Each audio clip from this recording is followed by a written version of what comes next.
Good evening, everyone, and welcome. I'm Mark Frazier. I'm a co-academic director of the India-China Institute and also here in the Department of Politics at the New School.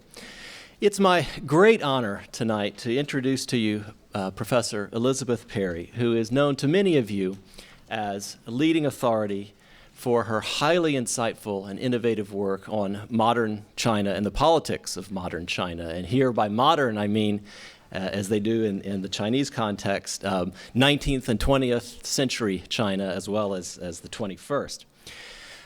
I also know her as an incredibly generous and supportive academic mentor who has trained a very long line of scholars who've, in different ways, undertaken the study of China and have done so using historically and culturally grounded approaches that can be quite rare to find, especially in a field that looks the way the field of political science does these days. I wanted to share with you one remembrance that I had as a graduate student at the University of Washington many years ago, where I first took graduate courses with Liz. I remember going to her office one day and asking for a little bit of guidance on a research topic that would be the second of two MA seminar-like papers that were needed for the MA degree. And she mentioned to me that she had this long-standing interest in this coal mining region of China known as Anyuan. And the library at the University of Washington had a little bit of solid amount of Chinese language sources, which I would be using for the first time, Chinese materials, in my research. And I remember producing a passable paper anyway on secret society lodges in the area and the coal miners and the strike in 1922. But many years later, I heard by email from Liz that she was headed off to Anyuan to do field work. And I was very excited to hear this because I knew that it would eventually result in a book of the kind that so many of us have come to know as her work, which is heavily based in archival and documentary sources, focuses on or illuminates the politics that involve human agency and historical contingency, that have rich conceptual frameworks that are also brought to bear. She has done this again with the book that we'll be talking about tonight, Anyuan. I wanted to point out to you, those of you who have not yet purchased it and read it, that we have flyers over here at the table available for your picking up afterwards, in which you can get a 20% discount from the University of California Press, which is, as I understand it from the author, is about the going rate for what an author gets on her own books from UC Press. I'm not going to read the bio that came with the promotion materials and posters. You can do that yourself. But I will note that she is the Henry Rosofsky Professor of Government at Harvard and Director of the Harvard Yenjing Institute. She is a past president of the Association for Asian Studies, a fellow of the American Academy of Arts and Sciences, and a recipient of a Guggenheim Fellowship.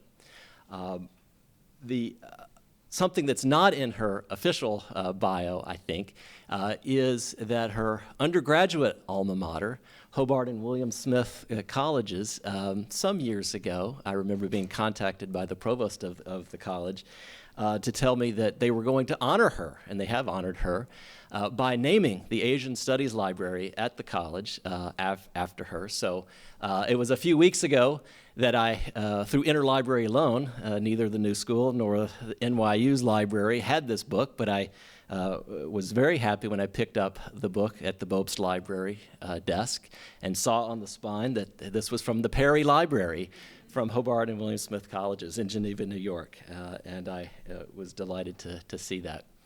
After Professor Perry's lecture, my colleague in the Department of Politics, Jessica Pisano, will offer her reactions and comments and insights on tonight's lecture.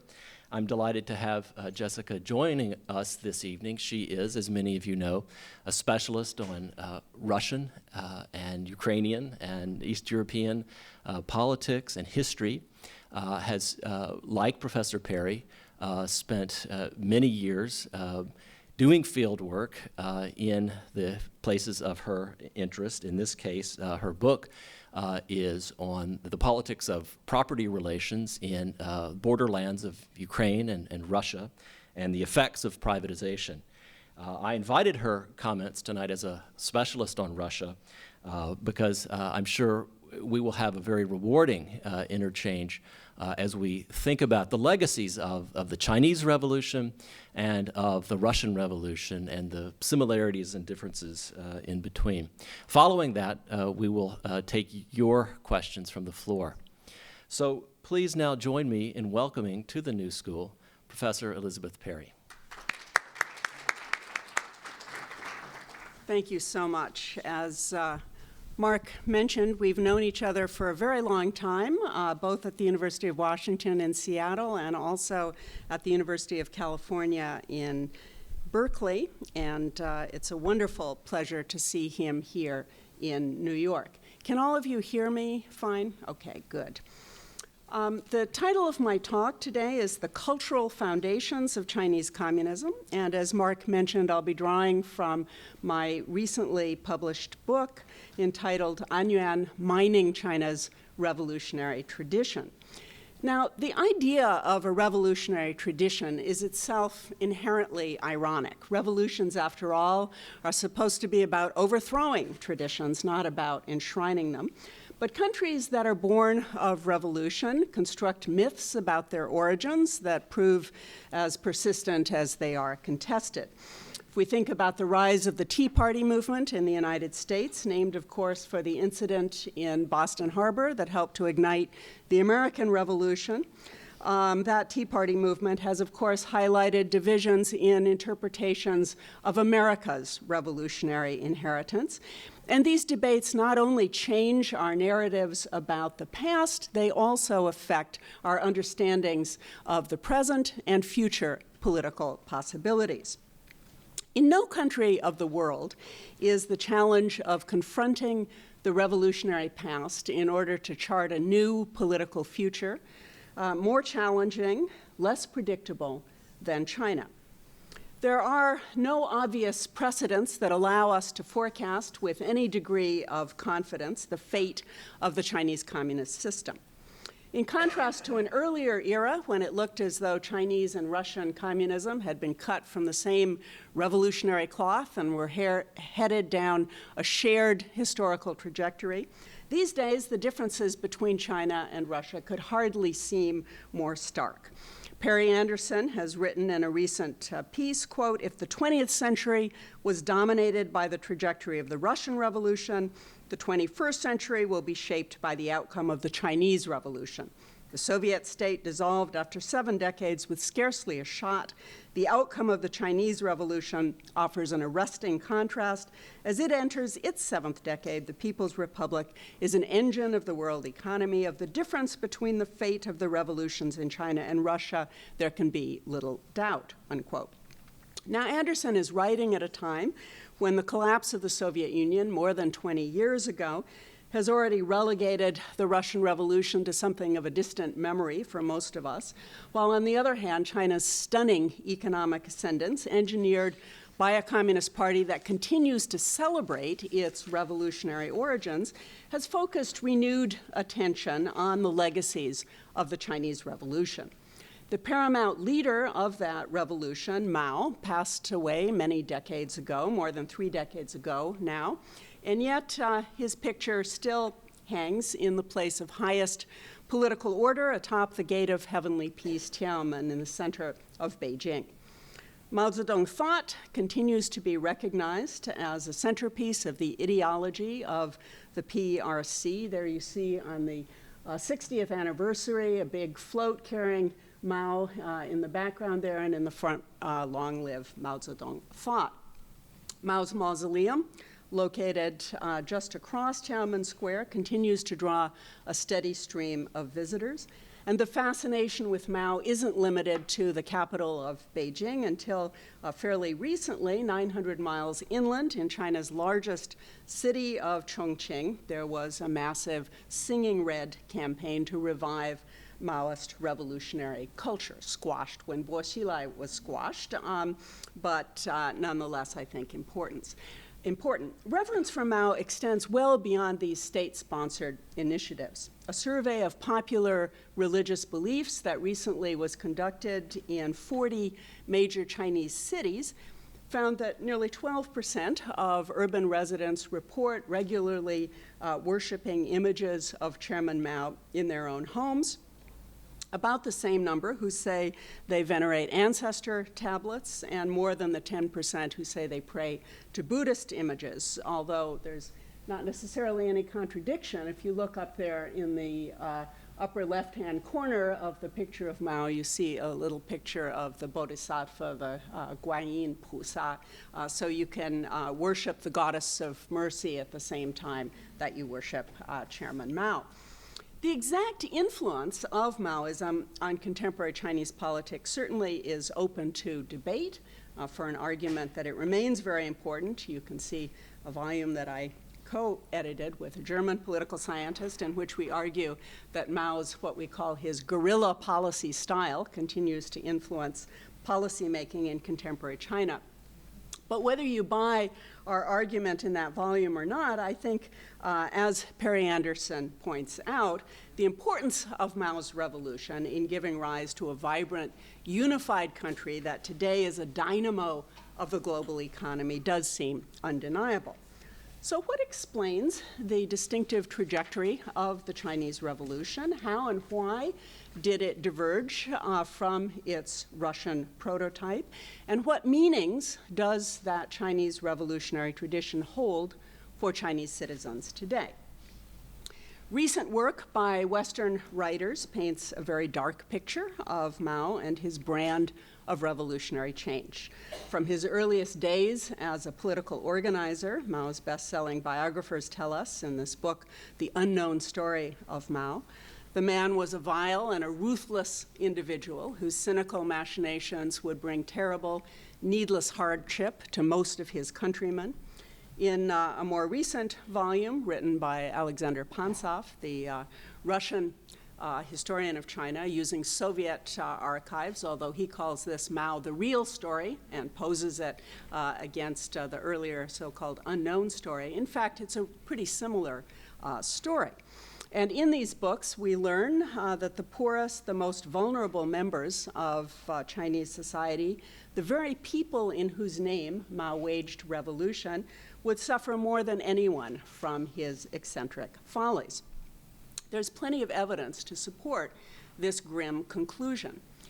And yet, that being the case, how then do we explain Mao's remarkable ability to convince millions of his fellow countrymen to sacrifice for his revolution long before he had the coercive means to enforce compliance?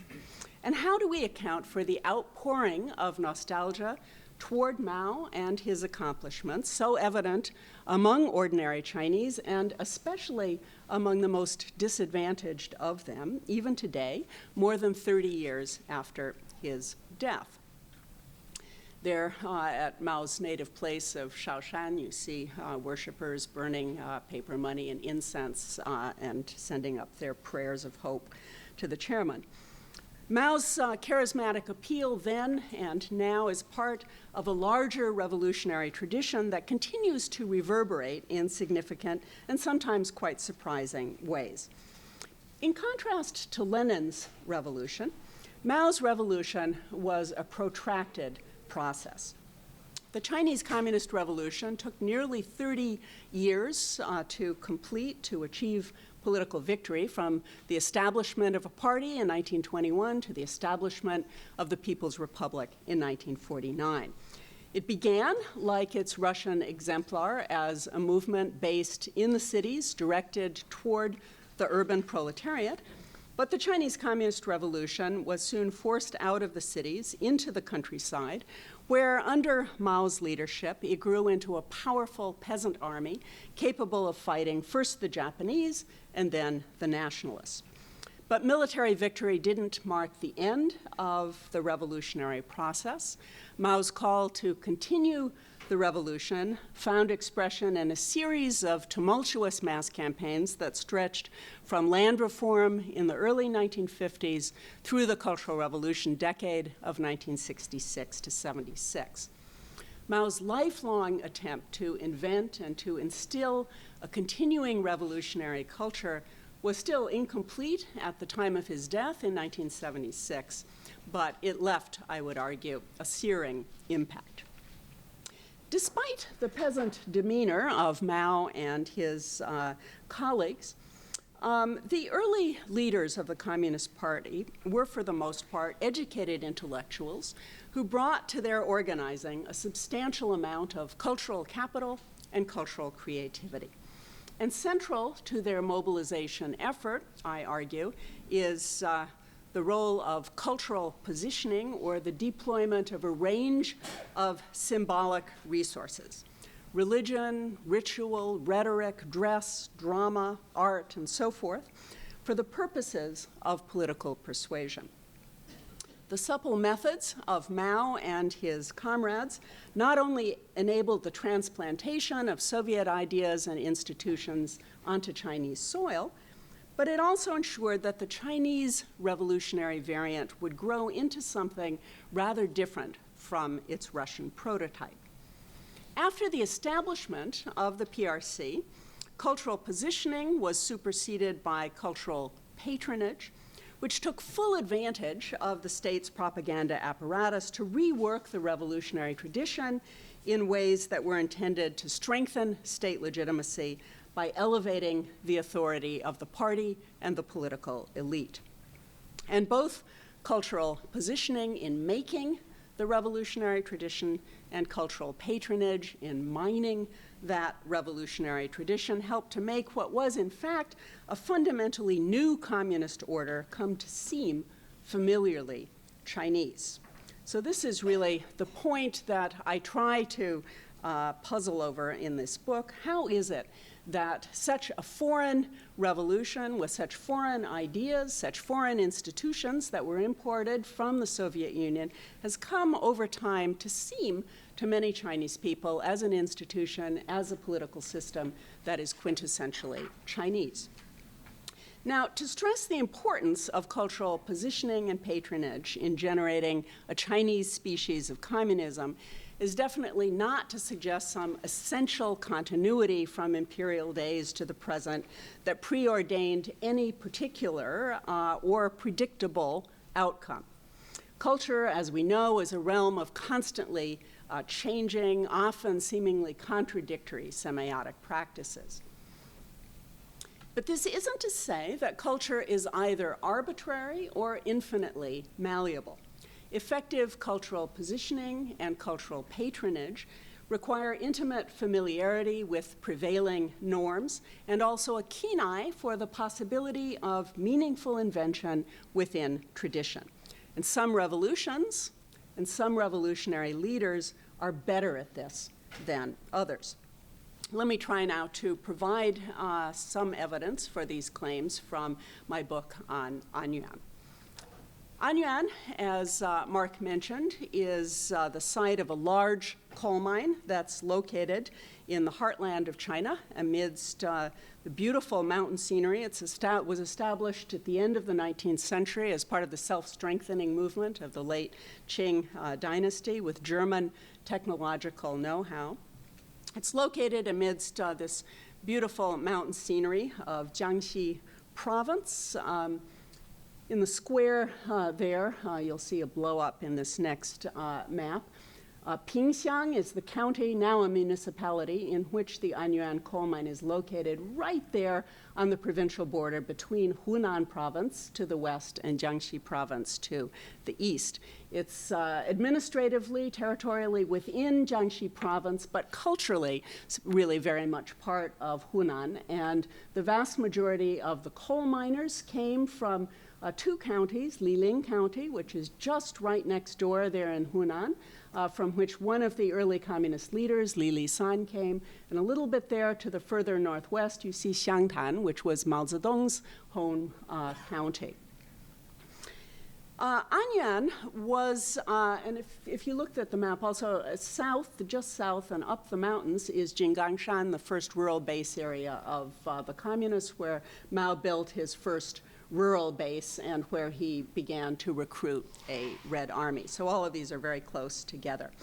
Anyuan was the scene of one of the most celebrated events in early Communist Party history, a strike in 1922 that was instigated by Mao, among others, and that won major gains for the workers. This is a picture I took not long ago at the Anyuan coal mine. This is the main old entrance to the mine where Mao and the other early communist leaders went underground to mobilize the workers.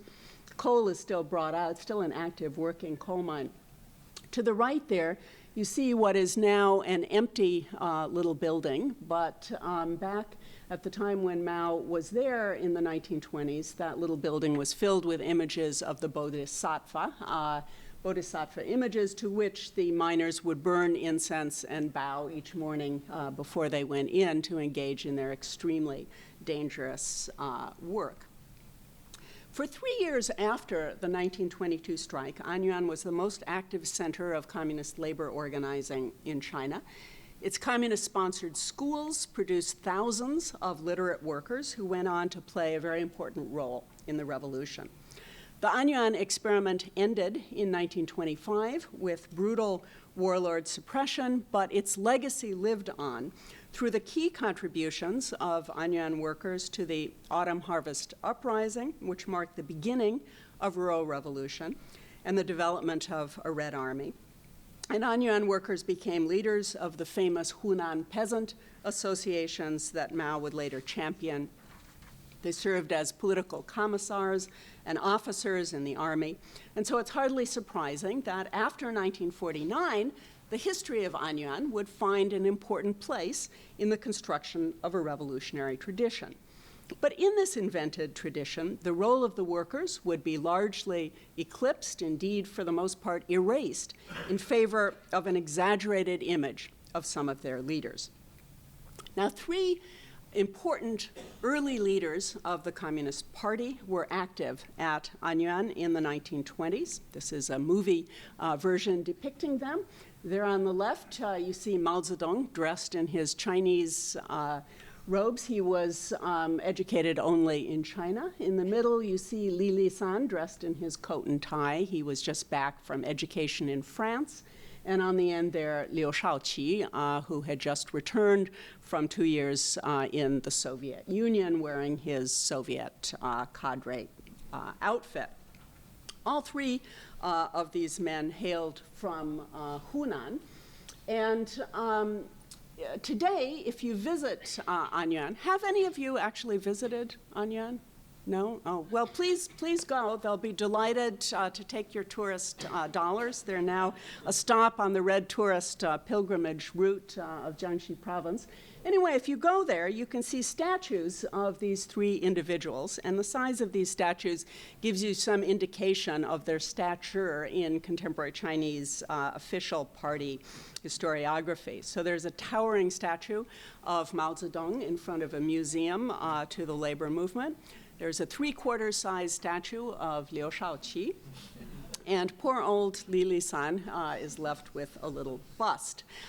This is the exact opposite of what I believe to be their actual contributions to the Anyuan revolutionary tradition.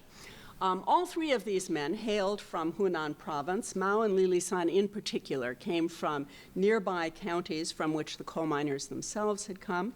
As cultural insiders, they were capable of talking to the miners in their own Hunan dialect on the basis of shared idiomatic understandings. Mao initially visited Anyuan as part of an effort by the newly founded Communist Party to target industrial sites for proletarian uprising. This, of course, was the classic Russian recipe for revolution. But winning over the more than 10,000 illiterate coal miners at Anyuan, most of whom were hardened members of the Triad secret society, would require some doing. And Mao entrusted this challenge of mobilizing the workers to Lisan. Mao himself remained across the border in Changsha, working as a teacher by day and directing the Communist Labor Secretariat by night. And he sent Li Lisan, who had just returned from his studies in France and just joined the Communist Party. Li Lisan, whose native county was located just across the border from Anyuan there in Hunan in the county of Liling, recommending that Li Lisan present himself at Anyuan as an aspiring school teacher, after which he should proceed to organize a labor union and then a Communist Party branch in preparation for a strike. Again, this was a Russian recipe, but it would be carried out in a distinctively Chinese style. Li Lisan, like Mao before him, arrived at Anyuan wearing the full-length Confucian scholar's gown that signaled his status as a member of the intellectual elite. This is a picture taken a few years later of the communist school teachers at Anyuan. You see most of them wearing their Mandarin gowns. Li Lisan quickly put his calligraphy brush to good use to compose in his beautiful classical Chinese. His father was a Confucian degree holder, and Li Lisan himself had taught the Confucian classics before going to France. And so he composed for the conservative county magistrate there in Pingxiang an erudite essay about his pedagogical aims that favorably impressed the magistrate. And with the magistrate's encouragement, Li Lisan was able to open a night school for workers and then a union that he euphemistically called a workers' club or a gongren julebu. The success of the Anyuan mobilization effort was closely related to the ability of these young communist cadres to convert cultural capital into valuable revolutionary currency. And Li Lisan was especially gifted at this task. Li's efforts at cultural positioning drew upon a broad range of familiar practices that included not only Mandarin dress and calligraphy, but also folk religion and even secret society conventions.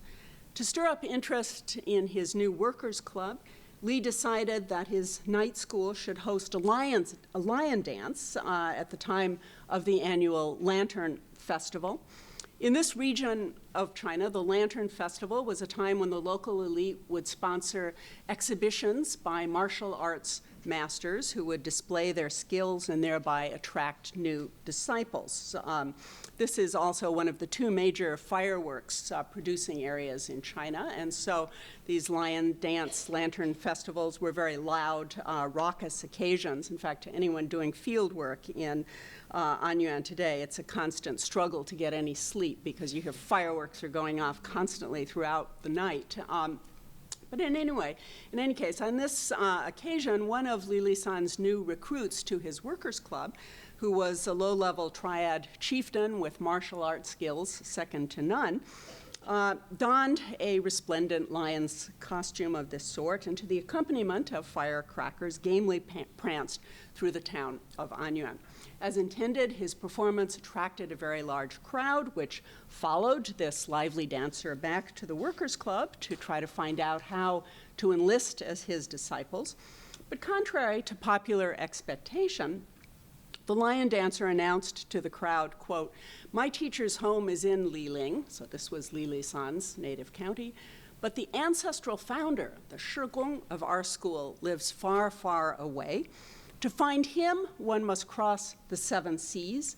He's now more than 100 years old, and his name is Teacher Ma Tianshi, a bearded grandpa, 大胡子老公公, Karl Marx." So here was this secret society member describing the ancestral teacher of their religion, Teacher Ma, in familiar terms as a bearded grandpa living across the seas. Li Lisan's imaginative recruitment tactics resulted in a massive influx of new members. But his festivities didn't end there. On May Day of 1922, the Workers' Club at Anyuan was inaugurated with a gala parade in which once again Li's ingenuity in reworking old practices for new purposes was on brilliant display. On this May Day, his followers carried an open palanquin of the sort that usually was used to carry deities through the streets during religious festivals, temple festivals. But on this May Day, the honored passenger riding inside the palanquin was a statue of that bearded grandpa from across the seven seas, Karl Marx. And if you visit Anyuan and you visit the Anyuan Labor Museum, you can see this statue of Karl Marx that was paraded through the streets like a traditional deity. Lisan's innovative cultural positioning was converting very familiar folk religions, religious rituals, into vehicles for revolutionary recruitment. Meanwhile, Mao, after another visit to Anyuan, concluded that thanks to Lisan's 9 months of inspired efforts, conditions were ripe for a strike. Mao cautioned that this strike should be a nonviolent strike intended to win the public sympathy of the elite for the plight of the workers. And following Mao's advice, Lisan came up with a stirring slogan for the strike, once beasts of burden, now we will be human. 从前是牛马，现在要做人. This kind of cri de coeur was framed not in terms of class struggle. It was framed instead as a plea for human dignity of the sort that had animated peasant rebellions in this area for centuries. Aware that the Triad secret society was the key to preventing bloodshed in the strike, Lisan also decided to make a direct appeal to the commander of the local Triad secret society chapter. On a night when Lisan knew that the secret society was planning an initiation rite, he went to the lodge carrying a rooster and a bottle of liquor, which were the basic elements of a Triad initiation ceremony. And many years later, Lisan would recall the signal importance of his mission to the Triads, pointing out that he had won the support of the commander of the Triads by framing his request in language that was congruent with secret society norms, stressing concepts such as honor, mutual assistance, helping the poor, and so forth. Once the Triad commander agreed to support the strike, it began. And the 5-day nonviolent strike of some 13,000 Anyuan coal miners and railway workers, presented as a moving plea for human dignity, won the participation of the entire workforce. It also won the sympathy of key members of the local elite. The result was a stunning victory that was secured without property damage or personal injury, and that brought major improvements in workers' wages and labor conditions. Only 2 days before the strike was called, Mao had sent another of his fellow Hunanese, Liu Shaoqi, to Anyuan to help guide the strike. Now, Liu, as I mentioned, had just returned from his studies in the Soviet Union, and he was already known for possessing a kind of Leninist discipline that Mao figured would be a useful check on the charismatic Lisan. Although Li left Anyuan a few weeks after the strike, Liu Shaoqi remained at Anyuan for the next 3 years, and under his direction, Anyuan became known as China's Little Moscow, an experiment to replicate Soviet patterns in the heartland of China. One of Liu Shaoqi's accomplishments at Anyuan was the construction of a new workers' club, a much grander building to house the workers' club that Lisan had founded. And Liu Shaoqi proudly claimed that the architectural design for his new workers' club was modeled on that of the Bolshoi Theater in Moscow. You tell me, I don't know. Anyway, this was his claim. In contrast to Lisan, who had creatively and unapologetically made use of many indigenous customs, although he didn't restrict himself only to indigenous customs, but Liu Shaoqi had a marked preference for Russian ways that didn't always appeal to the workers of Anyuan. Liu Shaoqi, I would argue, was not nearly as gifted at cultural positioning, and he certainly was not nearly as popular with the miners as his predecessor had been, But still, he could boast of some lasting accomplishments at Anyuan during his 3 years there, including a quantum leap in literacy and political awareness among the workers who had studied at the 7 communist schools that sprung up in Anyuan and its surrounding area. More than 5,000 Anyuan workers were educated at these schools. They later joined the Red Army in droves. Many of them became political officers. But after the establishment of the People's Republic of China, when the Anyuan revolutionary tradition became an important subject of state-sponsored patronage, the focus of this propaganda effort was not on the thousands of workers who had played such a central role in the revolution, but rather on their leaders, and not even on the leader toward whom the workers harbored the greatest sentiment, the greatest fondness. Lisan was conveniently forgotten by the party state shortly after the establishment of the PRC. He was brought back to China first from 15 years in exile. He had been sent off to the Soviet Union in ignominy. He was brought back when it was realized that the communists were suddenly going to take over the cities of China, and Lisan had the knowledge of how to do that. But very soon into the new PRC, Lisan was removed of his posts as first Minister of Labor of the PRC and head of the trade unions on grounds of championing workers' rights at the expense of Communist Party control. By contrast, the role of Liu Shaoqi in reconstructions of Anyuan was quite striking in the late 1950s and early 1960s. At this time, Liu Shaoqi was vice chairman of the Chinese Communist Party, second in command only to Mao, and was well known as Mao's putative successor following the terrible famine of the Great Leap in 1958. At this time, children's stories about Liu Shaoqi's supposed superhuman bravery during the Anyuan strike of 1922 became required reading in elementary school texts. Visual arts were used to embellish Liu Shaoqi's Anyuan experience. In 1962, a large oil painting entitled Comrade Liu Shaoqi and the Anyuan Workers was produced for display in the newly opened Museum of the Revolution in Tiananmen Square.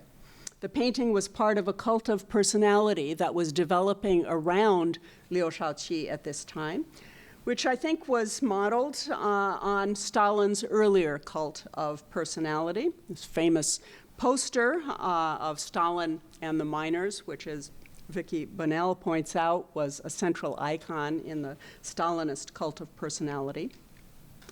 Between 1962 and 65, during the height of Liu Shaoqi's political ascendance, several 100,000 copies of this painting were in circulation. Widely recognized as it was, this painting's popularity paled before another visual image of Liu at Anyuan. A movie entitled Prairie Fire, or Liaoyuan, opened in 1962 to packed theaters around China. And this movie, whose production was very closely overseen by the Ministry of Culture, depicted Liu Shaoqi as the sole protagonist of the Anyuan labor movement. The film afforded no role for either Lisan or Mao Zedong. And in this period, in the late 50s and early 60s, every communist achievement of the 1920s at Anyuan was being credited to solely one individual, Liu Shaoqi, Mao's putative successor. But very soon, that would all change. In 1966, Mao launched his great proletarian cultural revolution. It was intended to cultivate revolutionary successors, the so-called Red Guards, by giving young people a taste of the revolutionary experiences that the aging generation had endured in its own struggle for power. And this new mass campaign was intended to prevent Soviet-style revisionism by promoting China's authentic proletarian culture. Now Liu Shaoqi was attacked as China's Khrushchev. He was charged with having committed counter-revolutionary crimes dating back to his days at Anyuan, when Anyuan was known as China's Little Moscow.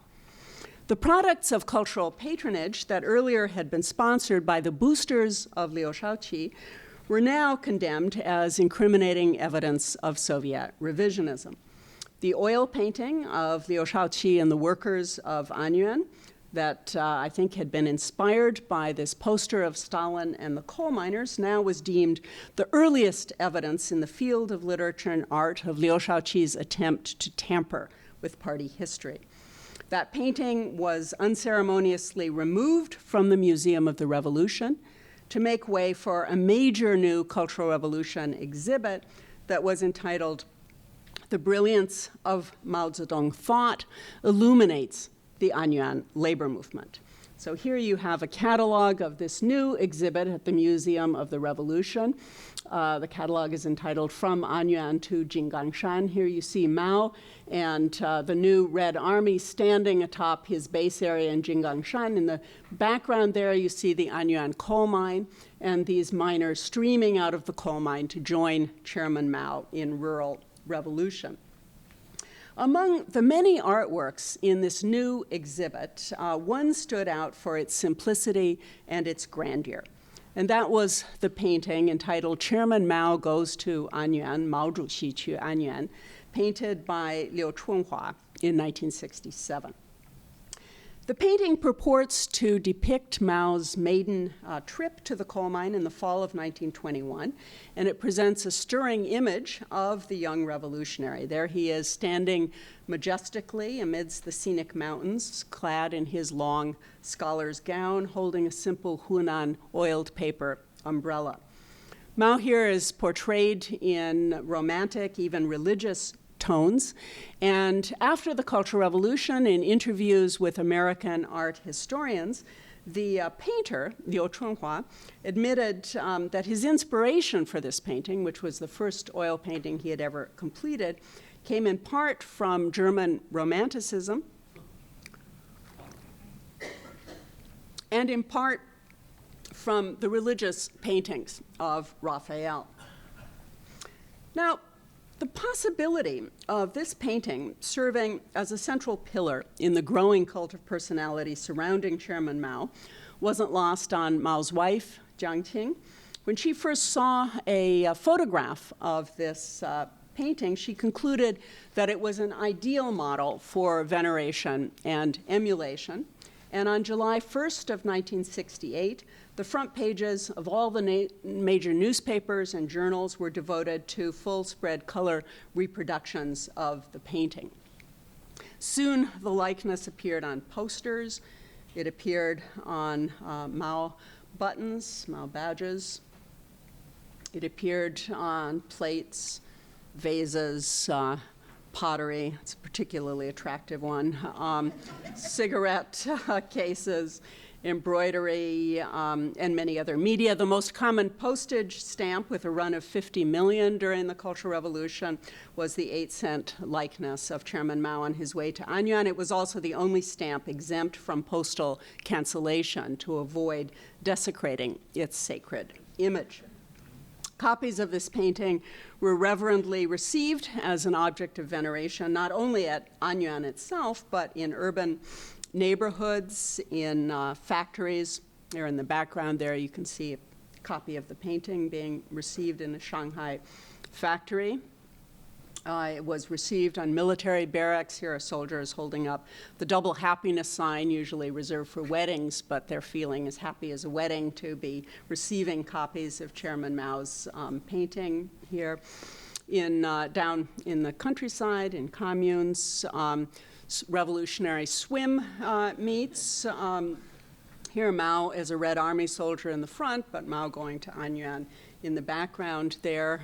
Group photographs of people exchanging revolutionary experiences. And when Red Guards were demobilized and sent up to the mountains and down to the countryside, they were often inspired by this painting. This is said to be the most reproduced painting in all of history, with some 900 million copies in circulation at one time. The appeal of Liu Chonghua's painting extended beyond the borders of China. In fact, so sublime was this image of the young Mao's arrival at Anyuan that one reproduction by an Italian artist even hung in the halls of the Vatican in Rome for several months above a caption that said, "Young Chinese missionary," until its true provenance was discovered and this beatific likeness of Chairman Mao was hastily removed. The Vatican, I think, was instinctively onto something. They may not have known it was Chairman Mao, but the Cultural Revolution was, I believe, among many other things, a kind of religious revival that sought to rescue Mao's true faith from the sinful path of Soviet revisionism that Liu Shaoqi had allegedly attempted to pursue. Correcting history then required an even more deified image of Mao than the one previously developed for Comrade Liu. As the painter explained, quote, "We placed Chairman Mao in the forefront of the painting, advancing toward us like a rising sun, bringing hope to the people. In our mind, we were living in Anyuan during the 1920s, seeing with our own eyes the miserable plight of the miners, hearing their cries for the early arrival of their great savior," unquote. For a painter claiming to have channeled the yearnings of the downtrodden Anyuan miners, it's striking that no workers at all appear in this painting. But of course, in many ways, the Cultural Revolution, despite its title, The Great Proletarian Cultural Revolution, was much less about the proletariat than it was about their purported savior, Chairman Mao. And on the same day that this painting was plastered across the front pages of all the major newspapers, thousands of people gathered at Anyuan to conduct a groundbreaking ceremony for a new memorial hall that would be the grandest of the many museums built during the Cultural Revolution to honor Mao's revolutionary achievements. The groundbreaking ceremony welcomed to Anyuan. Here's the museum that was built, opened in 1968, and you see the likeness of Chairman Mao's face taken from that famous Chairman Mao Goes to Anyuan painting put there on top of the museum. The groundbreaking ceremony for this museum welcomed to Anyuan a gigantic replica of the original oil painting, and the convocation had the distinct air of a religious festival. You could see the new museum being built up there on the top. It's then going to tower over Liu Shaoqi's old Bolshoi Theater down here below it. The convocation had a kind of religious flavor to it. This painting first was received by an artillery brigade that was stationed at the coal mine, singing "Sailing the Seas Depends Upon the Great Helmsman" to the accompaniment of drums, cymbals, firecrackers. The soldiers transported the painting to a place of honor. Miners poured out of the coal mining pits, having been alerted to the arrival of this painting by the Mao Thought propaganda team at the coal mine, which, not unlike the lion dancers of pre-49 China, had danced through the streets of Anyuan with their loyalty dances. Workers poured out then to participate. And to conclude this groundbreaking ceremony, the head of the Anyuan Revolutionary Committee intoned a loyalty oath to Mao on behalf of the Anyuan workforce that read like a kind of hybrid between a Triad pledge and a Catholic creed. It went in very small part, quote, "Chairman Mao, we Anyuan miners are forever loyal to you, forever loyal to your brilliant thought, forever loyal to your revolutionary line. Seas may dry up and boulders turn to pebbles, but our red, red hearts loyal to you will never change. Heads may be smashed, blood may flow, but your brilliant thought will never be lost. We live to fight for your revolutionary line. We die to sacrifice for your revolutionary line. Chairman Mao, we will always remember your great teaching. Carry forth the Anyuan revolutionary tradition. Strive for greater glory," unquote. The searing impact of the Cultural Revolution, which in its imagery and rituals evidenced a syncretistic blend of religious practices, swept the entire country. And like other religious revivals, its impact would persist well after the death of the Messianic prophet. In the post-Mao period, the famous painting, Chairman Mao Goes to Anyuan, has continued to serve as a kind of lightning rod for interpretations of Mao and his revolution. Soon after the Cultural Revolution, the painting drew criticism. In 1979, the cartoonist Ye Qianyu emerged from a decade in prison with an article in People's Daily in which he highlighted the religious connotations of this painting. As Ye wrote, quote, "Experts who saw this painting all remarked that in its conception, design, even its use of color, it was slavishly indebted to the religious paintings of the Italian Renaissance. The Gang of Four declared this painting to be a model artistic product, ordering its massive reproduction so that it would hang in every hall and auditorium, every public, every private residence," unquote. But soon this negative criticism would give way to a different interpretation. 10 years later, in response to the Tiananmen Uprising of 1989, the image of Mao was deliberately resuscitated via a state-sponsored cultural patronage effort designed to strengthen Chinese nationalism by remembering the revolution. The patriotic education campaign of the 1990s, followed by the Red tourism campaign of the last several years, revived the romantic, religious image of Mao that had infused the Cultural Revolution. And the likeness of Mao on his way to Anyuan began to regain popular currency, and artists began to redraw this iconic image in a variety of arresting and sometimes amusing ways that indicated the continuing controversy that surrounds the meaning of China's revolutionary tradition. In 1991, for example, the artist Liu Dahong produced a work that he called Spring.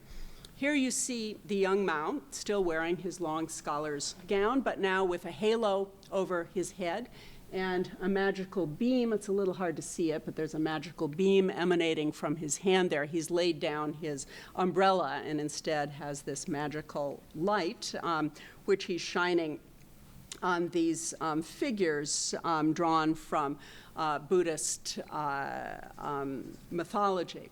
So there is Mao with the red sun now rising behind his head, delivering a kind of Buddhist equivalent of the Sermon on the Mount. So this clearly underscores the religious dimensions of the original work, but in time, the repainting of this Anyuan image came to reflect other meanings as well. In 1995, the original painting, Chairman Mao Goes to Anyuan, was auctioned off to the Bank of Construction for a phenomenal 5.5 million yuan. And that same year, the avant-garde artist Wang Xingwei came up with a painting that he entitled The Way to the East, where you see a more commercialized view of Mao. Here's Mao dressed no longer in his Chinese scholar's gown, but instead in a Western business attire, carrying a Western umbrella in place of his traditional Hunan umbrella, and marching away from Anyuan, away from the coal miners.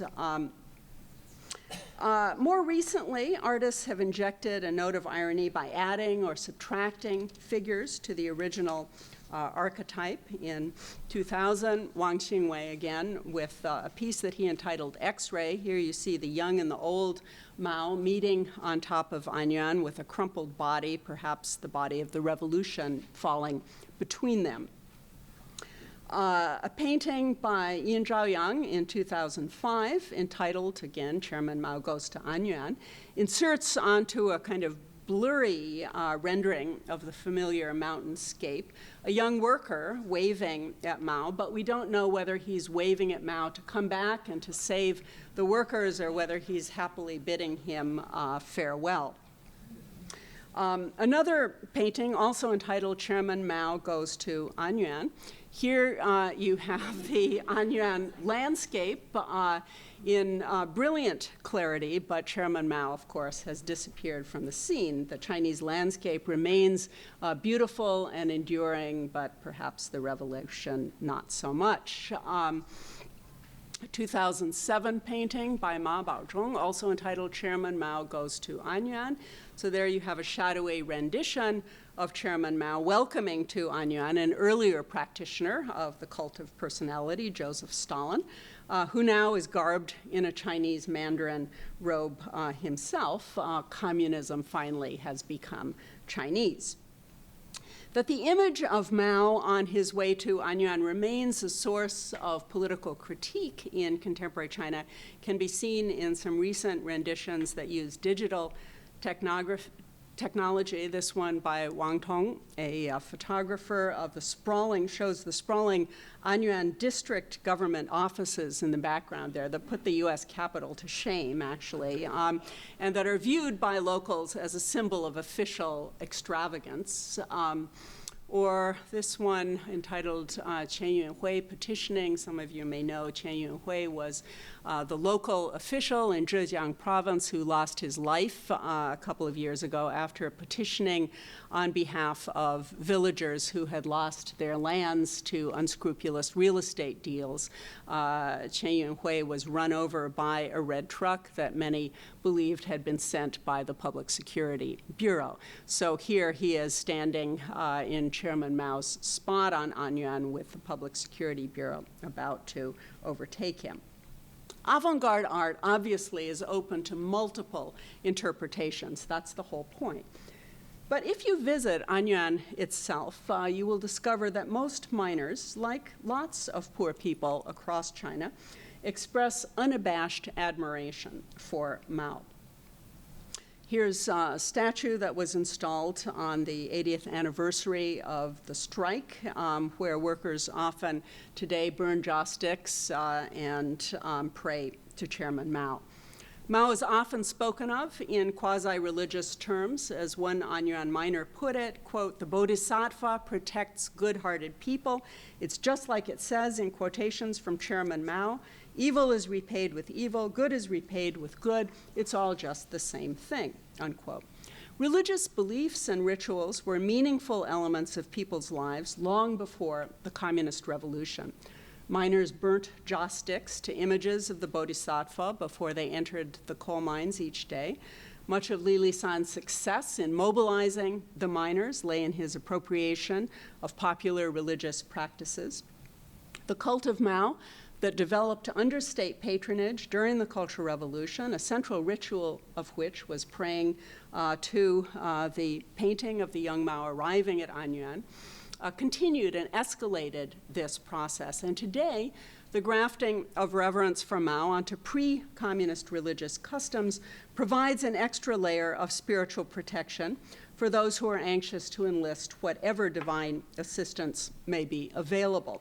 There's a contemporary Mao altar in a home. It's hard to see it, but in the background there, carefully protected under cellophane, is a picture of the painting of Chairman Mao goes to Anyuan. The anthropologist Mo Bo-gao reports of his recent investigations in North China, quote, "Through all my travel and work in rural China, I've heard expressions of admiration, even love of Mao everywhere, but hardly any enthusiasm for Deng Xiaoping. Mao's portrait can still be seen in the average household, but one can hardly find a portrait of Deng in any peasant home." Now that the communist political system has lasted in China for a generation after the dismantling of the Soviet Union, the persistence of the polity that Mao and his comrades constructed perhaps is better explained in terms of the reconfiguration rather than simply the repudiation of a wide array of cultural resources, domestic and foreign alike.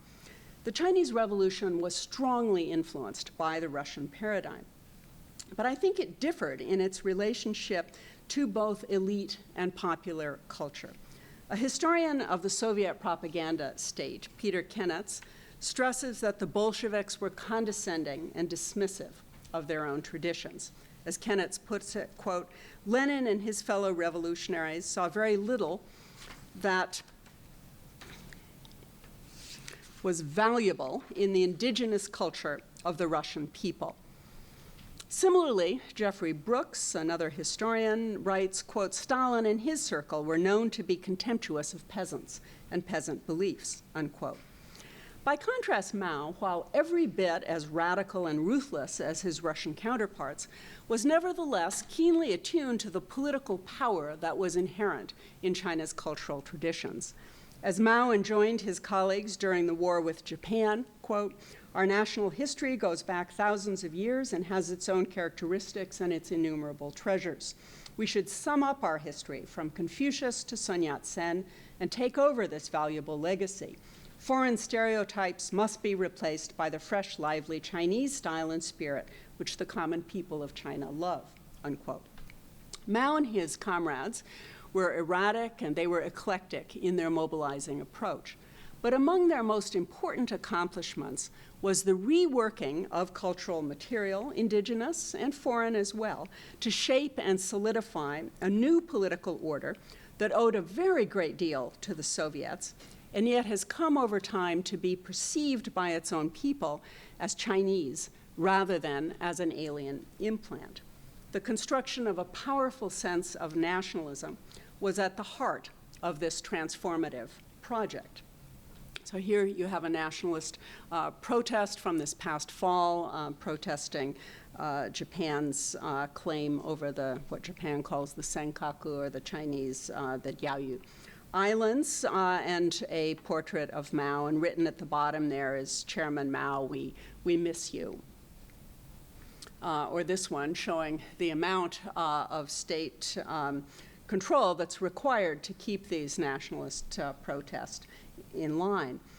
Mao's successors have continued to experiment with various forms of cultural patronage, attempting to direct public attention to older sources of national pride without, however, denying the legitimacy of Mao's revolution.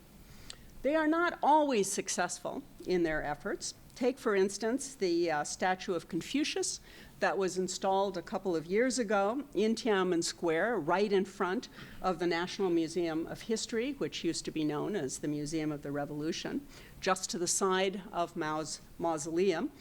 The jarring sight of the ancient sage surrounded by monuments to the revolution generated enough of an outcry over the internet that the statue was quietly removed 3 months later.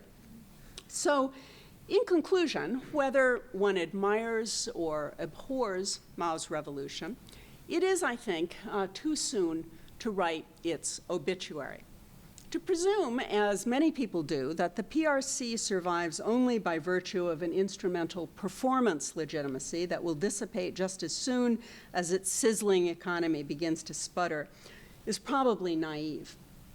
The facility of Mao and a number of other communist leaders to introduce and adapt Soviet concepts in such a way as to render them culturally resonant shouldn't be overlooked in assessing either the establishment or the endurance of a communist political system in China. Important as economic stagnation was in hastening the fall of the former Soviet Union, it's not clear that an economic downturn would have the same effect in China. If, as this study of Anyuan has tried to suggest, Chinese communism draws its strength from somewhat deeper reservoirs than current GDP growth rates, then the longevity of its system is not necessarily well predicted by the lifespans of other communist regimes. Clever cultural governance has imbued China's leaders with a surprising degree of popular acceptance. But unraveling the Anyuan thread in the tapestry of Mao's revolution also, I think, lays bare one of the key contradictions and challenges facing contemporary China. On the one hand, we have seen a steady outpouring of cultural works that commemorate as well as critique the Anyuan revolutionary tradition, attesting to the persistent emotional power that the revolution still has in the Chinese political imaginary.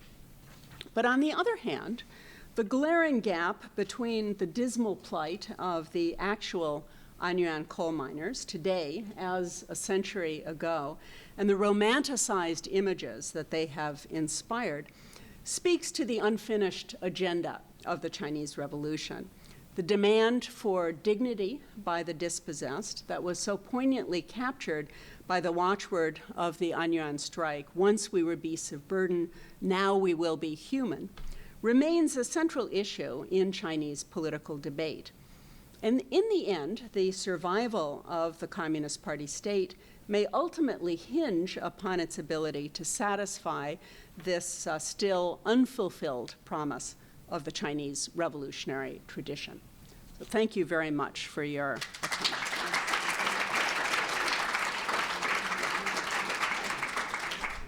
Thank you for that really, truly fascinating presentation.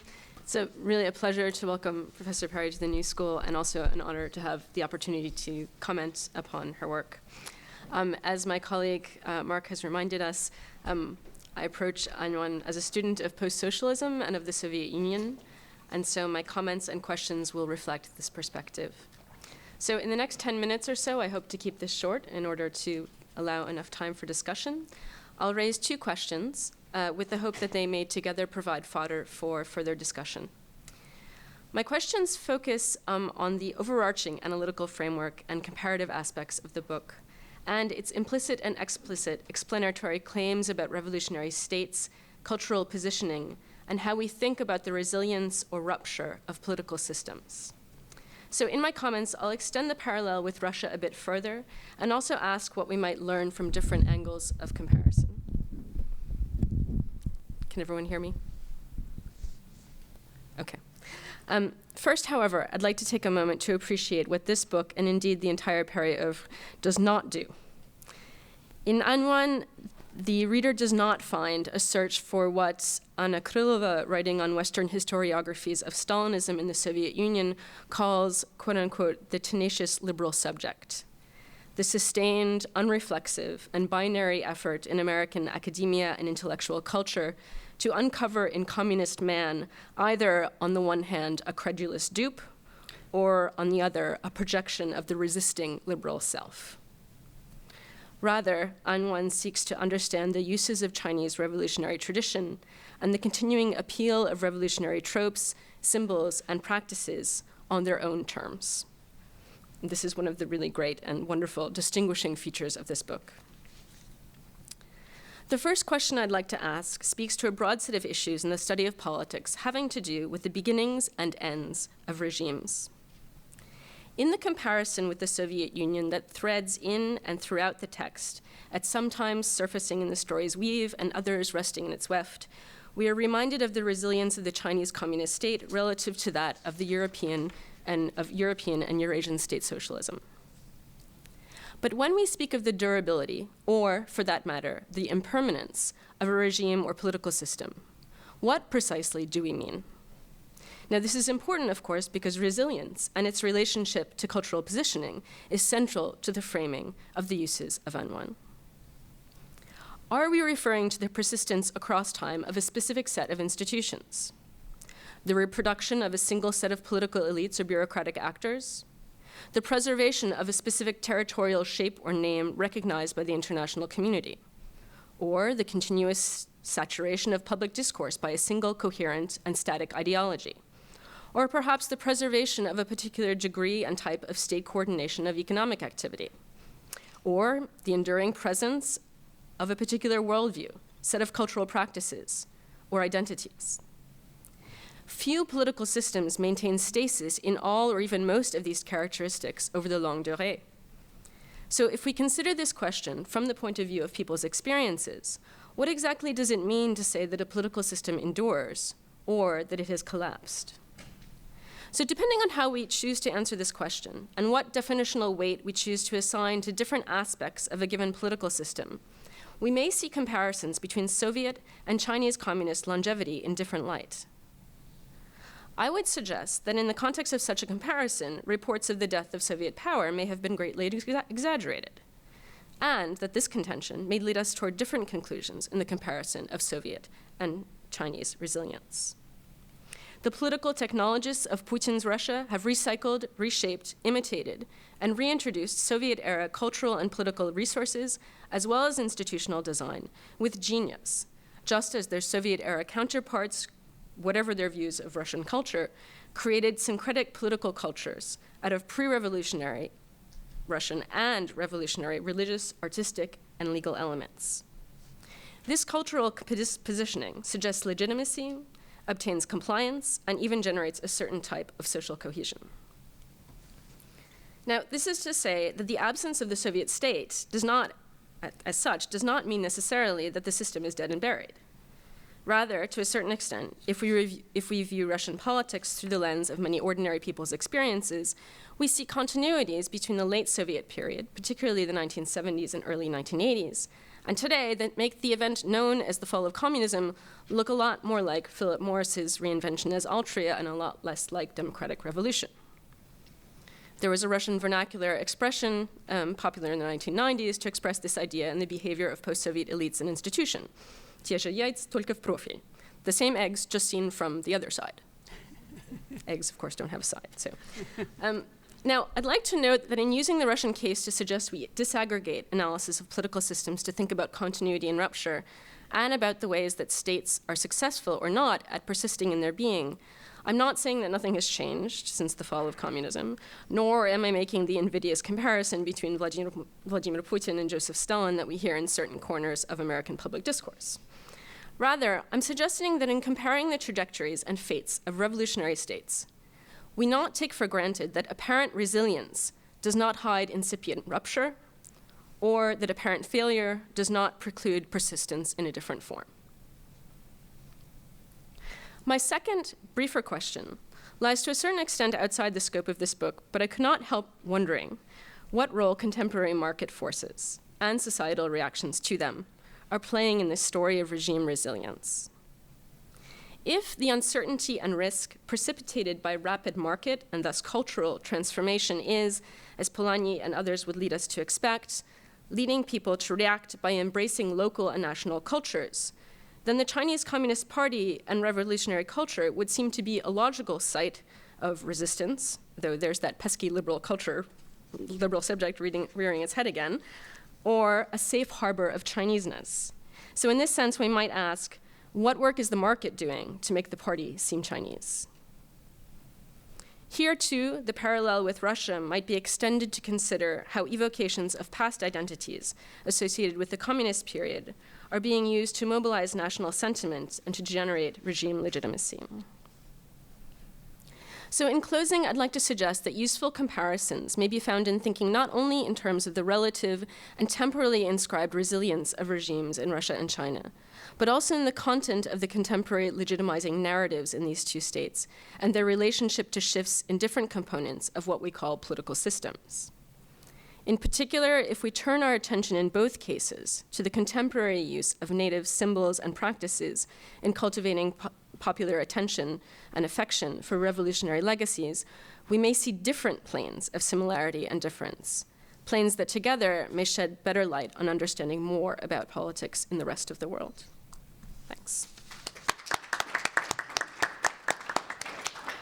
Would you like to respond first to some of Jessica's remarks? Sure. Thank you very much for those thoughtful comments, Jessica. I certainly agree entirely with your suggestion that apparent resilience may in fact hide incipient rupture, and I hazard no predictions about the future endurance of the Chinese communist system.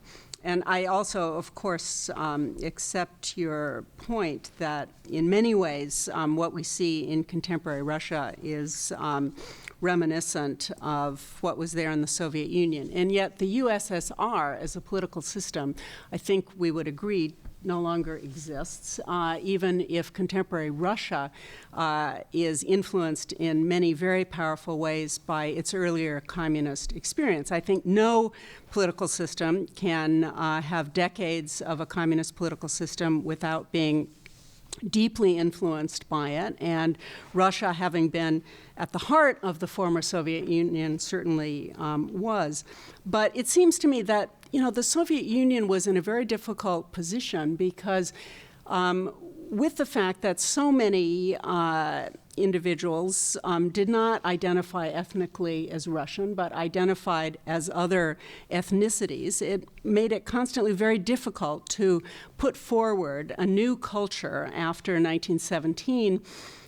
You couldn't have it be just a Russian culture, because what about the Ukrainians and so forth? On the other hand, if you have it as a Soviet culture, that does not have, it seems to me, the same kind of emotional resonance that the Chinese have been able to draw on by now proclaiming that theirs is a Chinese culture. And I think China faces enormous difficulty in places at the peripheries of its empire. I don't think these kinds of cultural claims work very well well in places like Tibet and Xinjiang. But I think the fact that in China, about 95% of the population at least has an identity as Han. I mean, I'm not saying this is an unproblematic identity. Obviously, there are Sichuanese and Shanghainese and so forth. But nevertheless, the idea of Zhonghua, of China, is something that about 95% of those living within China identify with. And I think that gives a very powerful advantage to the Chinese communist system on identifying a communist culture that's at the same time a Chinese culture that was much more problematic for the former Soviet Union. Not that elements of the Soviet cultural project don't continue in Russia. I think they very much do. I also think that market forces are a very important and contradictory force in all of this. One of the things that has certainly changed in the post-Mao period is a much more open market for cultural products. And in fact, much of the Mao nostalgia one can see through the market, with people buying trinkets and using them as kind of charms in automobiles and so forth. The Red Tourism campaign, I think, was a very clever effort on the part of the Chinese state, in essence, to use the market for patriotic purposes. So to get people to spend their tourist dollars by going to places like Anyuan, and they spend their tourist dollars, hopefully raise the economic standards in what still remains some of the poorest parts of China, and at the same time get back in touch with their revolutionary roots by doing this. So I think there are lots of clever ways in which the Chinese state is using the market for purposes that are quite compatible with its own project, although this is certainly not a seamless or unconflictual ground. And over the internet and through many other means, there are all kinds of alternative and challenging cultural signals and symbols that people can appropriate. So I don't mean to suggest that it's a simple or uncomplicated cultural terrain. Okay, I'll let Professor Perry take questions from the floor. We do have a roaming mic that we appreciate your using. It's going to be roaming here in just a second. So.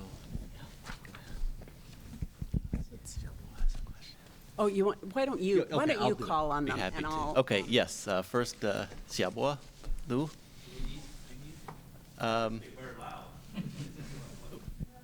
Yeah. Here we've got it. Yeah, we're recording. So yeah. Thanks. Yeah. Liz, really great to see you here. I want to bring us back from the sort of the contemporary to the back to the origin, to the culture positioning that you were so well presented. Looking at the image and hearing your case of Anyuan, I couldn't help to think that there are two major. I think this is your argument. Two major kind of cultural positioning happen there. One is the use of religious symbols, the deities and so on. The other is Triad, sort of, also the kind of a traditional institution, if you will. That I wonder that being in sort of a South Central China, where this kind of a local sort of tradition is quite uniquely different from, say, where I'm from, Northern China. You study in your early career of Northern Chinese Revolution. So comparing this to regional, I mean, I couldn't see that, Triad wasn't active in Northern China, nor sort of a local religion not as strong, certainly in terms of clan, that kind of local clan it's not as strong as in the South. And we do see that in the past 30 years of the study of China, study especially rural area, you see that contrast. So I wonder if same thing could happen, say, in Kailuan mine. Would that be possible? Mm-hmm. So that culture positioning in the north, what would we imagine be the same, or what would be like then there? You Yeah, that's a very interesting question. I will say, if you go further south still, let me begin there, and look at Peng Pai. I think he used very similar techniques in Hailufeng to what Li Lisan used at Anyuan. He was dealing with peasants. The real beginning of the Rural Revolution is there in Guangdong, and you see Peng Pai using all varieties of local religion, and he was known as Bodhisattva Peng and was worshipped. But Li Lisan was very creative. I mean, I would say it was fortuitous in that he came from that local area, and so he was tuned in to what the traditions of that local area were. You're quite correct, the triads were not influential in the north, but of course in the north you had White Lotus, secret society, various other kinds of things that you could feed into if you had leaders in that area who were as savvy about it.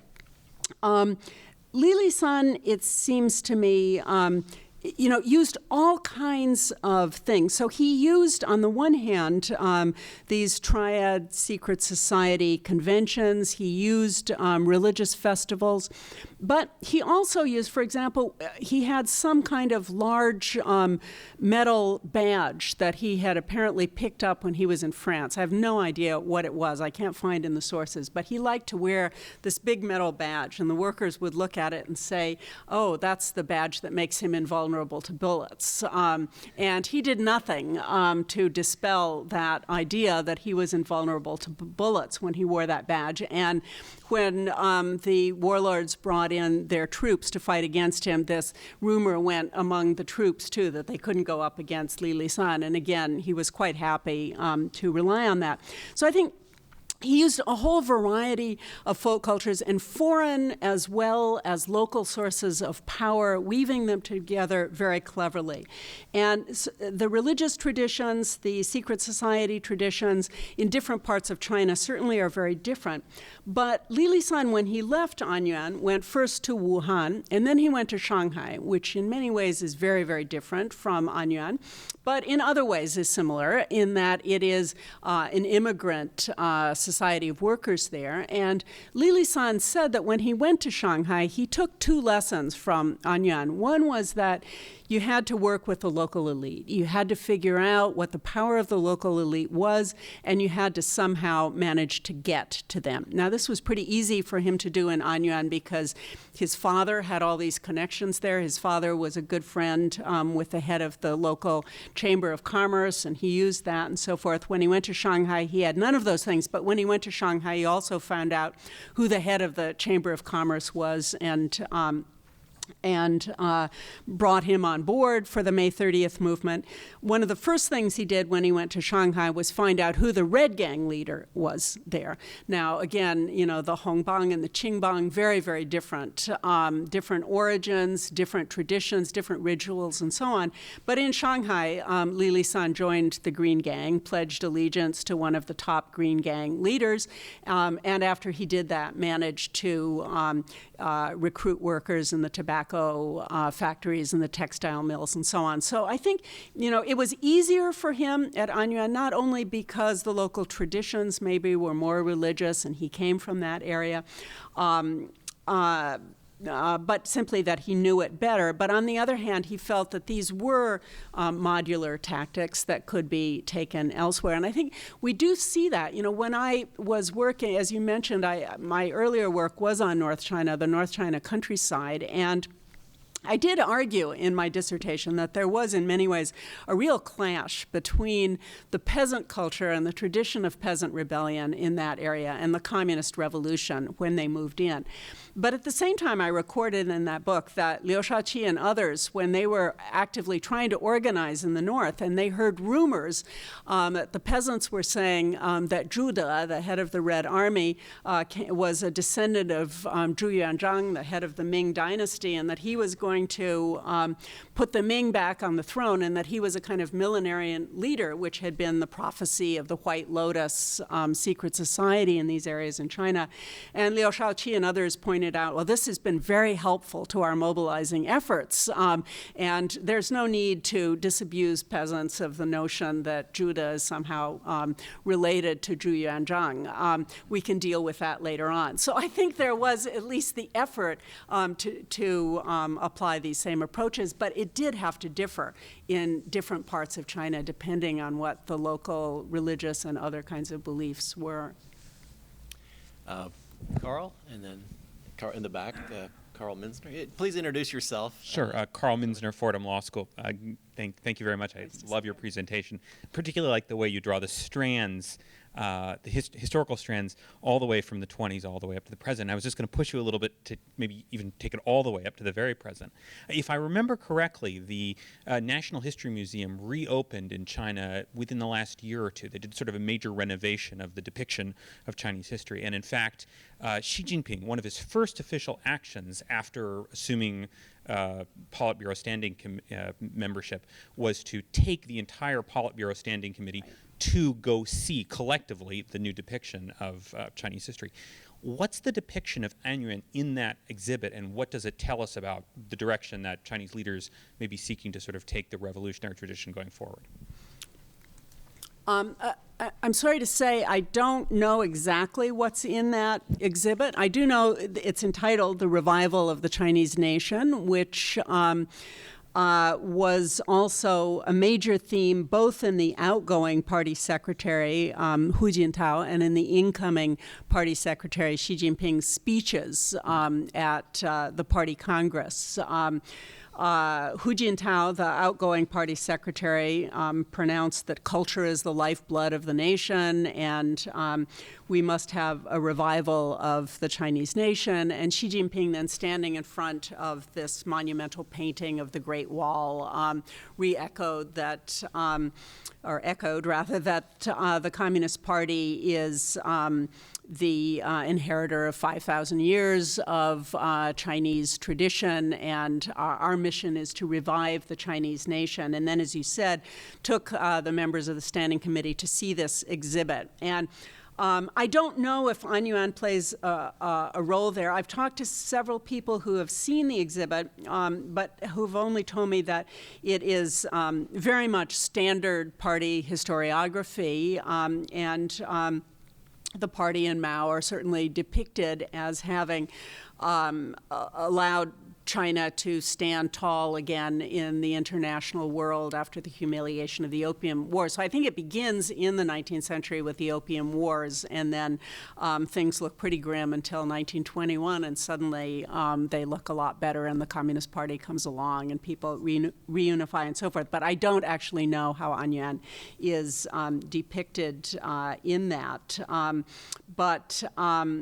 But yes, the whole Xi Jinping's idea of a Chinese dream, I think, is really very interesting too. To my knowledge, he hasn't given any real content to that dream, but presumably it's supposed to be, China's equivalent to an American dream, which keeps us going. But, our American dream, I guess, is for each of us to have our own house and our own car.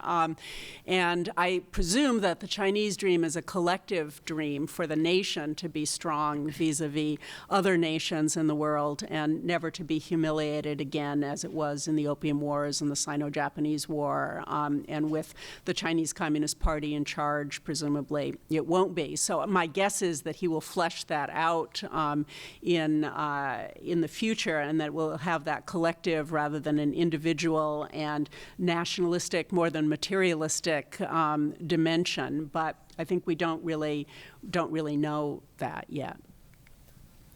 Yes, and Lily? Hi, Lily Ling, New School. I really enjoyed your talk. It seems to reinforce a standing observation in those who study China that it's precisely this kind of very detailed cultural work that led the CCP to triumph over the nationalists, because they did not do this kind of detailed cultural work. They focused too much on getting foreign aid, particularly from the U.S., and they've set themselves up as a model of Westernization, modernization, and lost touch with the people.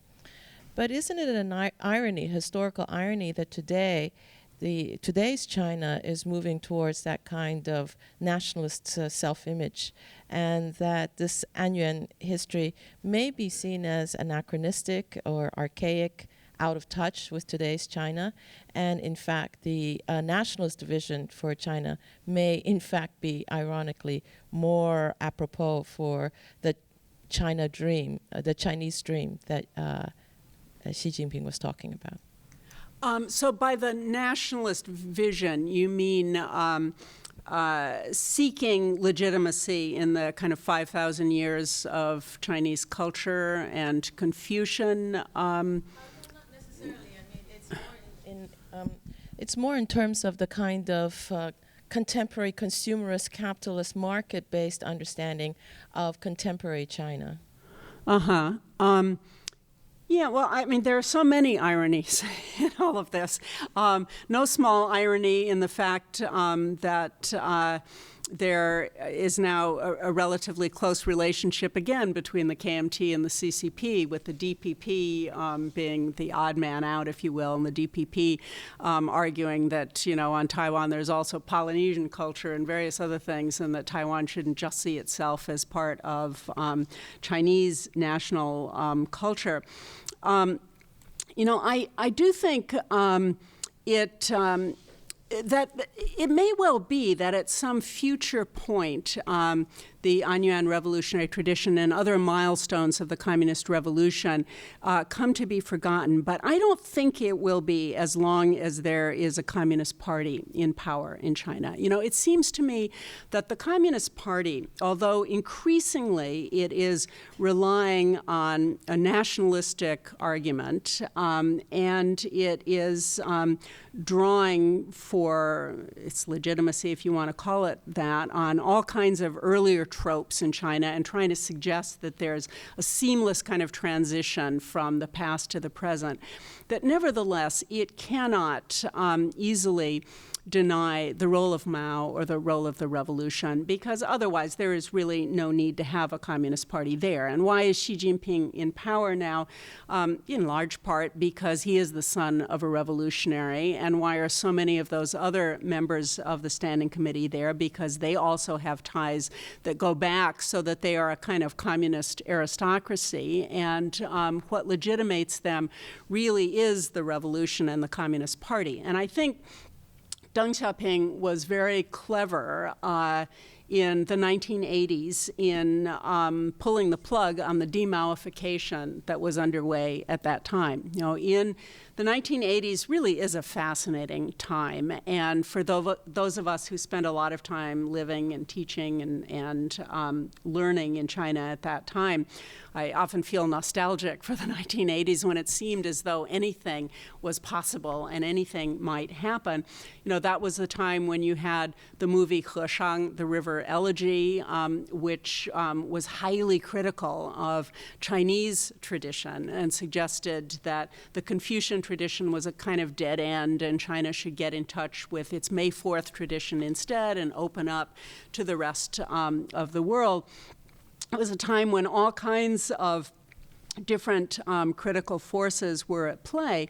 But I think for the purposes of the Chinese Communist Party's maintaining its power, Deng Xiaoping made a very smart move in the midst of all this very dynamic cultural discussion to clamp down on the efforts toward de-Maoification that were underway within the party itself. And had China gone that way, I think it would have had the same sorts of issues that the former Soviet Union faced. And that Deng Xiaoping was very conscious of what de-Stalinization had meant in the Soviet Union.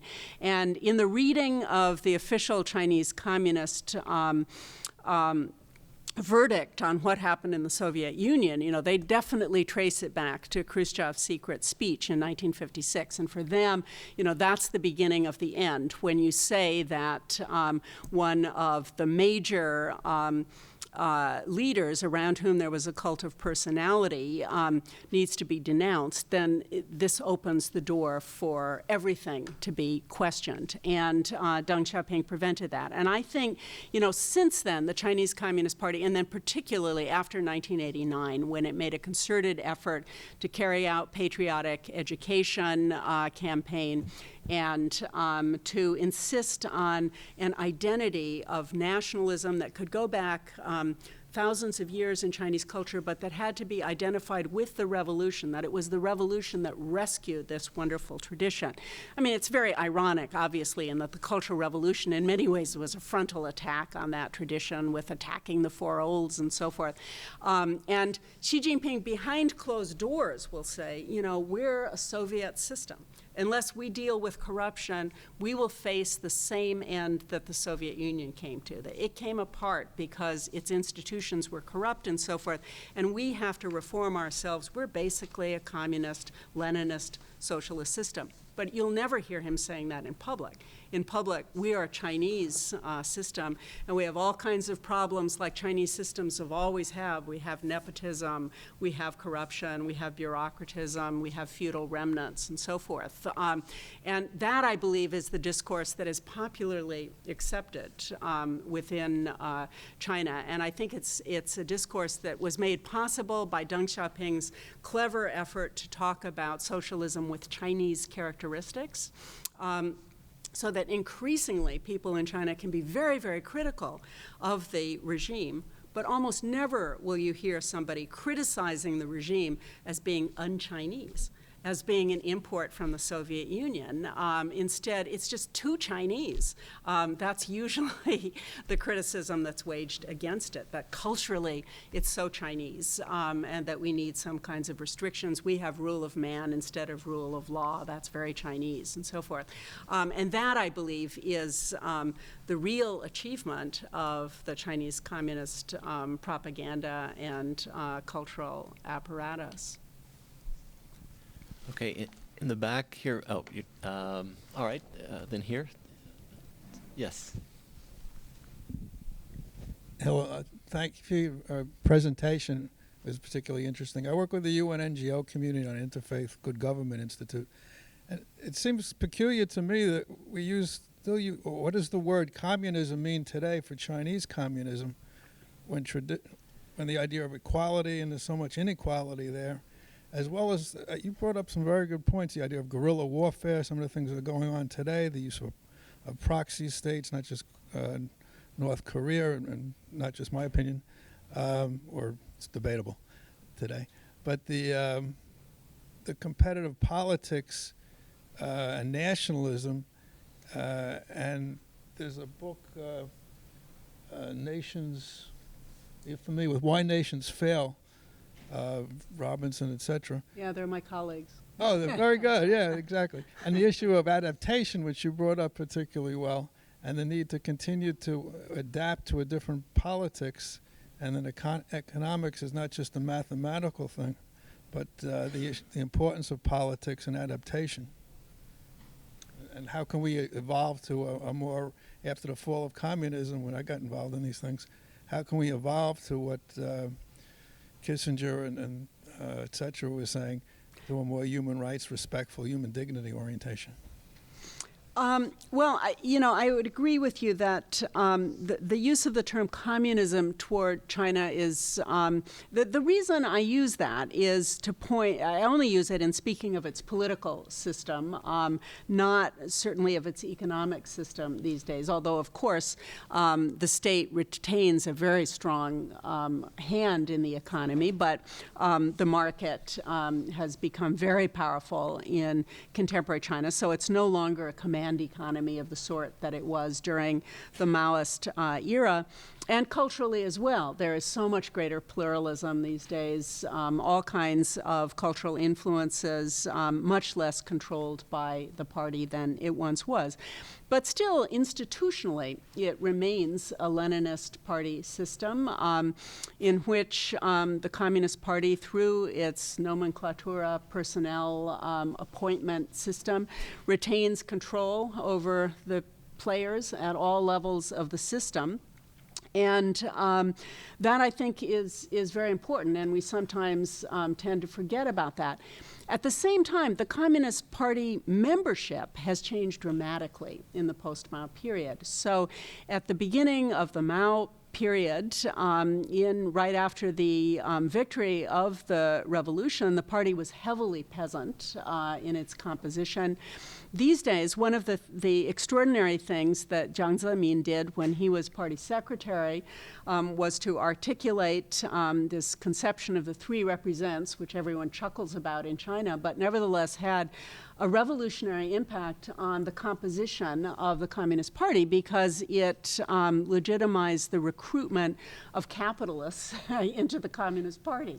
And so the Communist Party actively goes out and co-opts entrepreneurs, innovative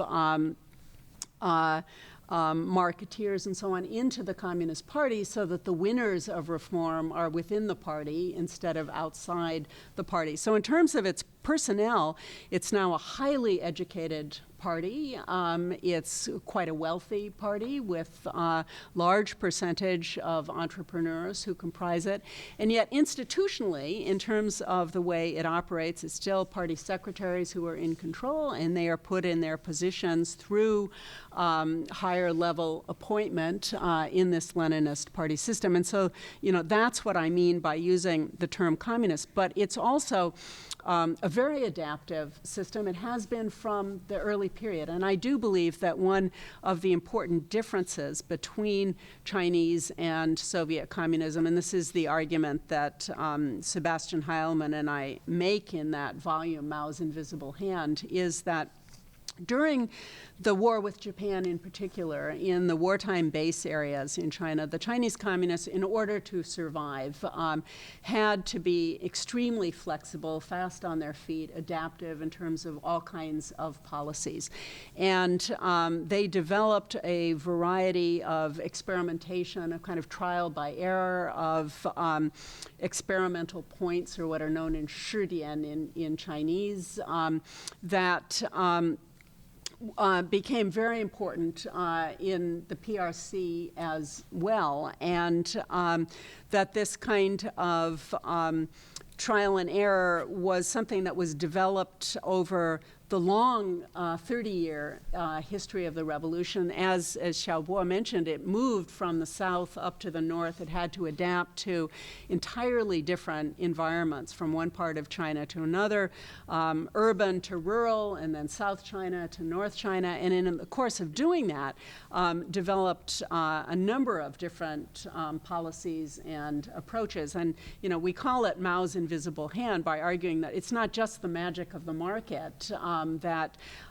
explains China's phenomenal economic success in recent years. We believe it also has something to do with this very ingenious policy mechanism within the Chinese Communist Party that we believe is quite distinctive. It certainly has some similarities in other communist systems elsewhere, but we believe that the way in which it developed in China and the role that it plays in contemporary policy making is quite distinctive and is a very important part of the success story, but has created this paradox in which you have what is still institutionally a largely unreformed communist political system, even though the content of it, the composition of it is quite different from what it was previously, and the policies of it and the economics of it are very, very different from what it was previously. But this is something that really no one predicted 30 years ago. You know, as with the death of Mao, people generally predicted, well, China might limp along with its current communist system, but if it does so, its economy will be a disaster, or it could scrap its communist system and have a booming economy. But the idea that you could have sustained double-digit economic growth for almost 30 years running, the fastest economic transformation world history has ever seen, presided over by a communist institutional system, was something that people did not foresee. And it seems to me does require some understanding of the very distinctive route that the Chinese communists took to get there, and that equipped them with resources that were quite different from those of other communist systems. The closest to them are the others that also went through protracted rural revolutions, like Vietnam, like Laos, like North Korea, like Cuba.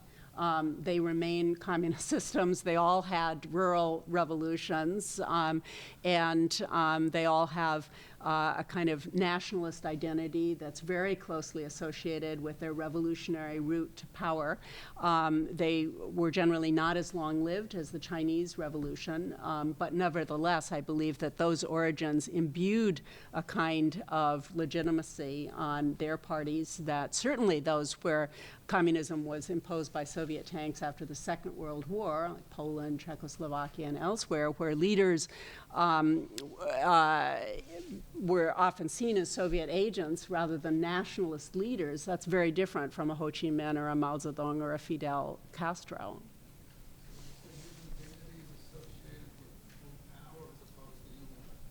Would you say human dignity is associated with group power, nationalist power, as opposed to human rights in current China?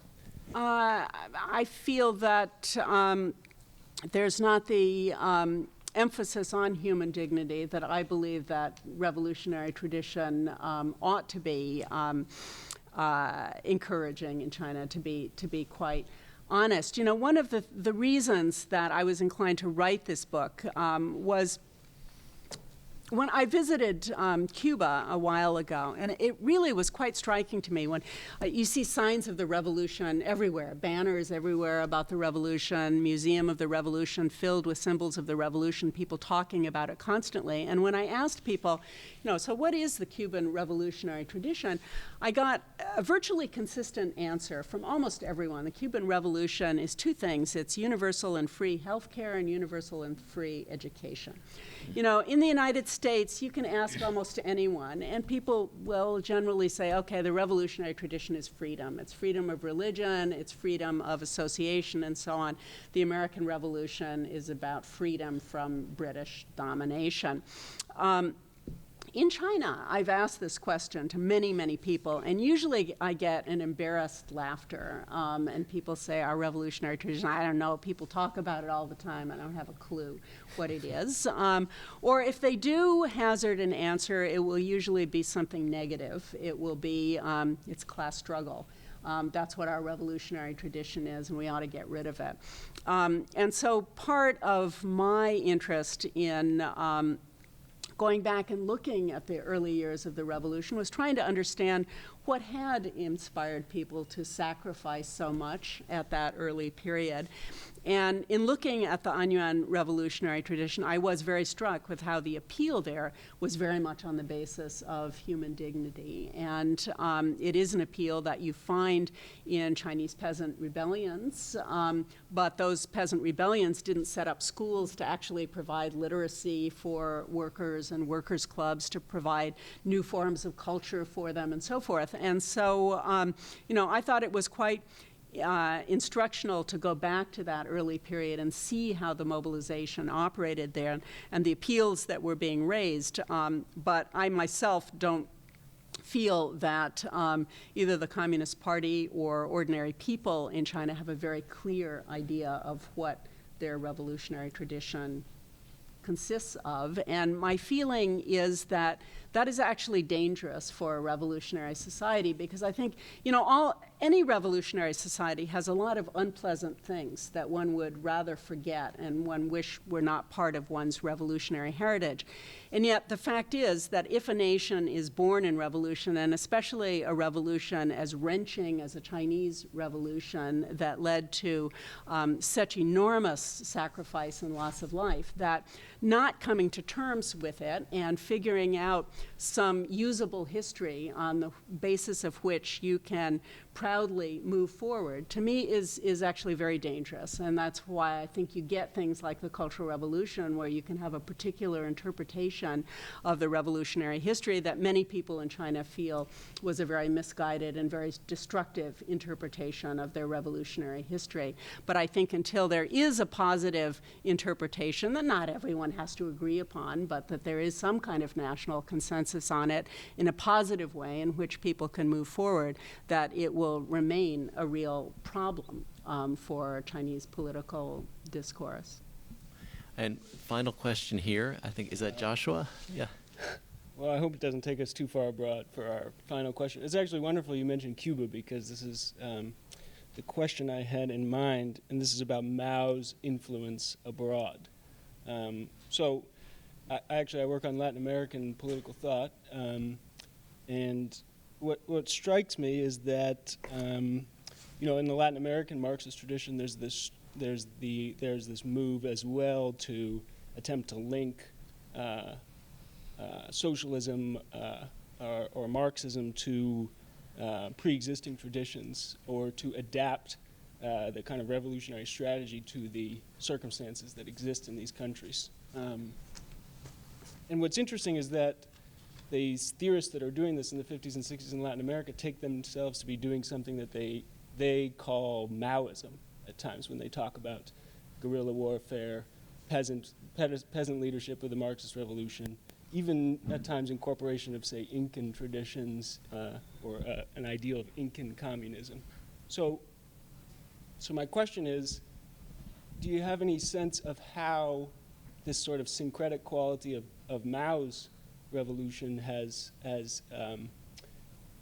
influenced its influence abroad, and has it made it actually easier for it to be taken up in these other revolutionary centers? I didn't hear quite the end of it. How that's made it easier to be absorbed by other. It's not something that I really have worked on, so I'm very interested in your comments on this.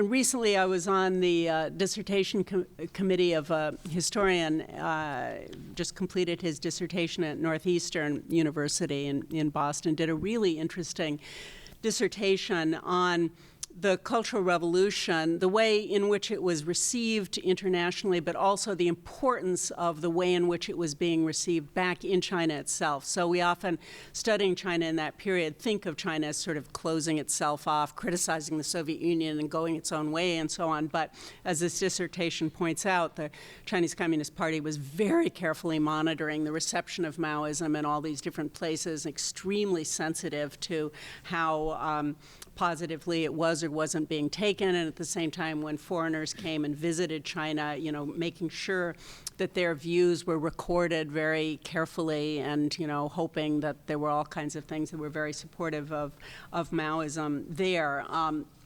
But actually, most of my understanding of the influence of Maoism abroad has been on student movements in the 1960s, partly due to autobiographical reasons. And, most of us around my age who are in Chinese studies in this country were very influenced by Maoism as students engaged in the anti-war protest in this country. And it amuses me when I'm in China and lecturing on social movements and so forth, I'll often show a picture of the Black Panthers in Oakland, holding up their little red books, and I'll ask them, so these are the Black Panthers in Oakland in 1968. What do you think they're holding there? And not once have I had someone in China say it was Mao's little red book. Is it the Bible? that they're holding? No, it's not the Bible. The Koran? No. So, you know, the lack of awareness in China that Mao's Little Red Book could have had a profound impact on the Black Power movement in this country, on a whole generation of students engaged in the anti-war movement and so forth. So, you know, I do think that that is a very interesting issue of the transnational impact of Maoism. It's something that Alex Cook at Berkeley has also been very interested in, the history of the Little Red Book as it traveled around.